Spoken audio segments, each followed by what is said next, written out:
दो दोस्त रवि और अनिल कॉलेज की छुट्टी होते ही रवि के मामा के घर रामपुर घूमने जाते हैं और वो दोनों पूरा गांव घूमते हैं। जानते हो अनिल, जब मैं 10 साल का था तो मैं अपने मामा के घर आया करता था। फिर इतने दिन बाद आया। इतने सुंदर गांव में तो छुट्टी मिलते ही आ जाना चाहिए। पता है, इस गांव में एक अजीब घटना घटती रहती है। उसे सुनने के बाद ना ही आया। अब तो मैं बड़ा हो चुका हूँ, मुझे उस पल का चिंता नहीं है। तभी उनके सामने एक आदमी आ जाता है जिसके सर पर पके बाल, पकी दाढ़ी, फटे कपड़े पहने हुए था। बाबू लोग, उधर मत जाना, उधर खतरा है, खतरा। खतरा? कौन सा खतरा? कैसा खतरा? सुनो इधर, कहाँ जा रहे हो? वह आदमी उनका कोई उत्तर नहीं दिया और पास के जंगल में चला गया और न जाने कहाँ गायब हो गया। यह आदमी बहुत अजीब था। ना जाने कहां से आके कौन से खतरे के बारे में बता के गया। मैं तुझे उस अजीब घटना के बारे में बता रहा था ना, शायद वो उस घटना के बारे में बता के गया। चल अब यहाँ से घर चलते हैं। इसके बाद वो दोनों अपने मामा के घर आ जाते हैं। रात को खाना खाते समय रवि अपने मामी से पूछा, अच्छा मामी जी, जब मैं छोटा था तो इस गांव के मुखिया के पुराने घर में भूत देखा जाता था। क्या वो भूत अभी दिखाई देता है? हाँ, दिखाई देता है ना। रात को लगभग 20 सालों से उस भूतिया रहस्य के बारे में आज तक किसी को कुछ पता नहीं चला। भूतिया घटना? मुझे तो इसके बारे में जानने की बहुत इच्छा हो रहा है। मामी अनिल को सब बात बताती है। इस गांव में जो पुराने जमींदार की हवेली है, वहाँ कोई नहीं जाता। अब तो वो लगभग टूट चुका है। वहाँ गांव के कोई भी लोग नहीं जाते हैं। लेकिन शाम को जमींदार के हवेली के ऊपर दिए लेकर चलते हुए देखा गया है। वह लाल जोड़ा पहनी होती है, लेकिन उसे करीब से किसी ने नहीं देखा। वो लड़की उस छत पर से बचाओ बचाओ चिल्लाती है और वह कभी रोती है तो और वह कभी गाना भी गाती है। आज तक उसे वो दर्द भरी पुकार सुनकर जो बचाने जाता है, वो वहां से वापस जिंदा नहीं आता है। असल में वह एक पिशाचिनी है। आप यह क्या कह रहे हैं? क्या वो नरभक्षी पिशाचिनी अभी भी वहाँ है? हाँ, है ना, वो जरूर है। गहरी रात होने के बाद या तो उसकी रोने की आवाज, नहीं तो गाना जरूर सुन पाओगे। लेकिन रात गहरी होते ही तुम घर से बाहर मत निकलना, तुम दोनों। तब रात बहुत गहरी थी। रवि और अनिल सोए थे। तभी अचानक एक सुरीली आवाज आती है गाने की। आजा आजा, इतना पुकारूं मैं, कोई तो बच्चा है। आजा आजा, मुझको बचा जा, आजा। अरे ओ रब्बी, उठ उठ, क्या तूने वो गाना सुन? हाँ सुना है ना, लेकिन ऐसे आधुनिक युग में भूतिया घटना घट रही है। मुझको बचाओ, बचा जा, कोई तो बचाओ।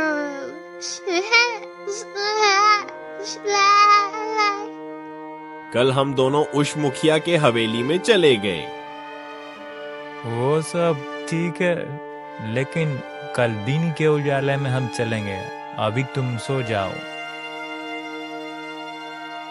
अगले दिन सुबह रवि की भाभी चाय के 2 कप लेकर आती है और दोनों को कप देकर बोलती है, क्यों भैया, कल रात चुड़ैल का गाना सुना? हाँ, सुना ना। उससे उससे बहुत डर गया था। हाँ सुना ना, इसलिए गांव के लोग नहर से बाहर नहीं निकलते हैं। सारे गांव के लोग ओले सा तांत्रिक से पूजा की, तब भी कुछ नहीं हुआ। अगर कोई गलती से रात को वहां चला गया और उसका सर कटा लाश मिलता है। ये सब सुनने के बाद अनिल को डरने की वजह जानने की चाह होती है। फिर रवि को अपने साथ लिए उस हवेली की ओर जाते हैं और हवेली के पास जाकर चारों तरफ देखने लगे। उन्हें कोई भी कहीं नजर नहीं आया। चारों तरफ बिल्कुल सन्नाटा था। अचानक उनके सामने कुछ उछाल पड़ा।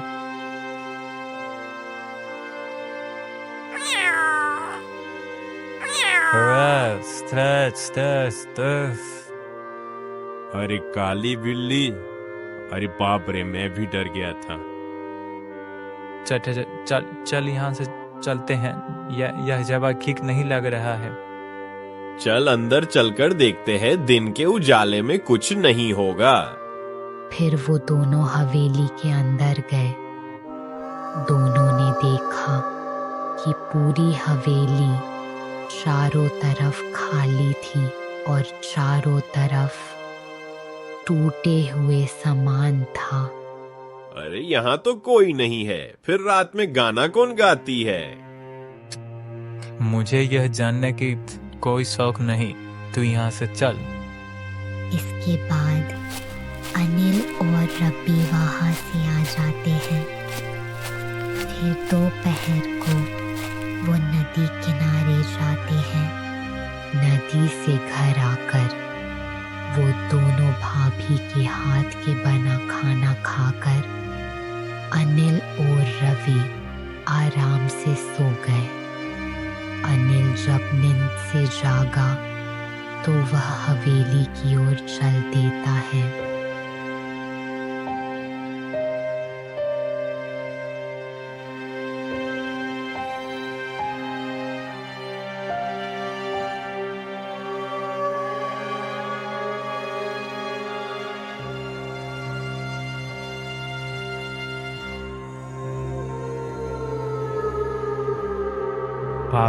भाभी अनिल कहाँ है? कब से कहीं दिखाई नहीं दे रहा है। मुझे क्या पता, देवर जी में तो समझी।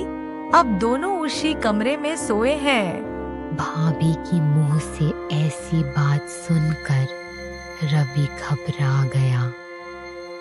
वो समझ गया था कि अनिल कहाँ गया होगा। अनिल बहुत बहादुर है, लगता है वह फिर से उस हवेली की ओर गया होगा।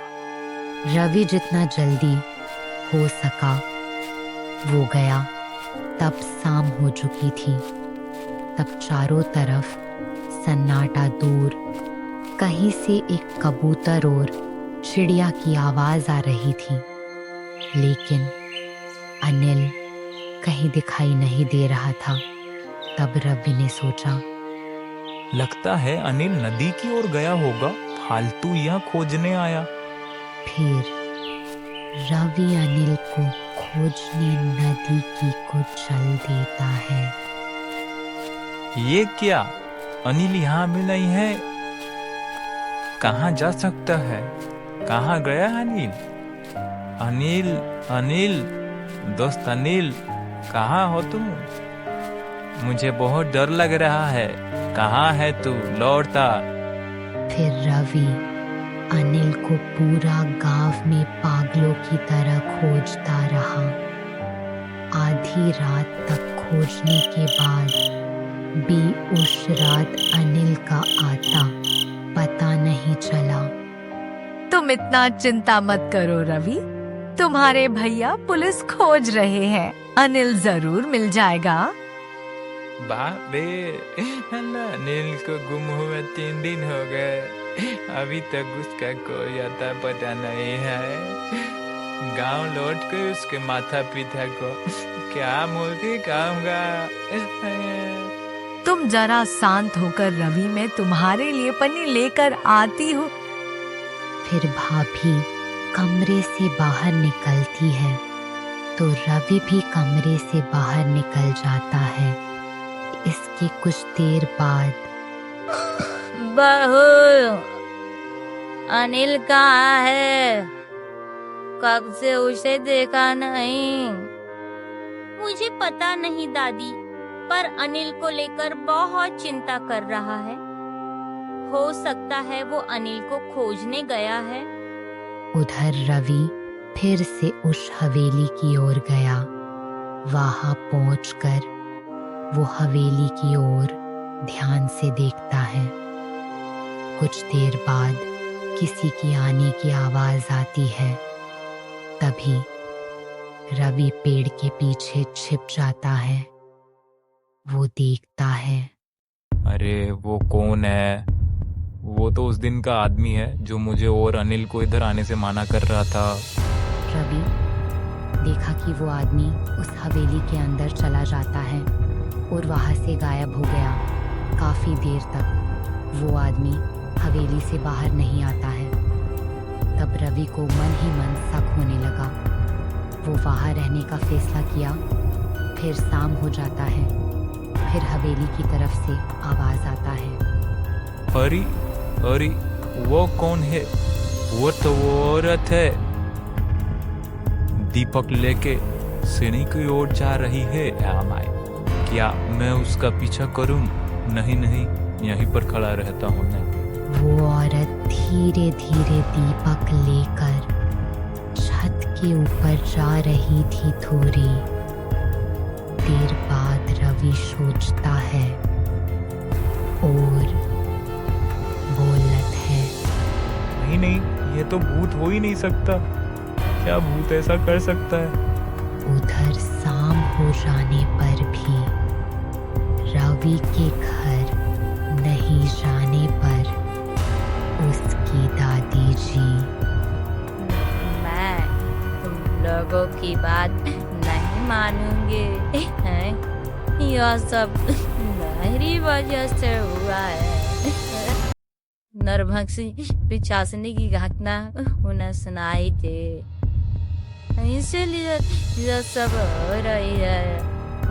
जरूर जरूर वो नरभक्षी पिशाचिनी उन दोनों को खा चुकी है। अब हम मैं क्या करूँगे? यह आप क्या कह रही है दादी जी? आप शांत हो जाए, वो दोनों जरूर मिल जाएंगे। इधर रवि गेट के पीछे छिपा था। उसने देखा वो औरत छत से नीचे आती है और वो एक घर में चली जाती है।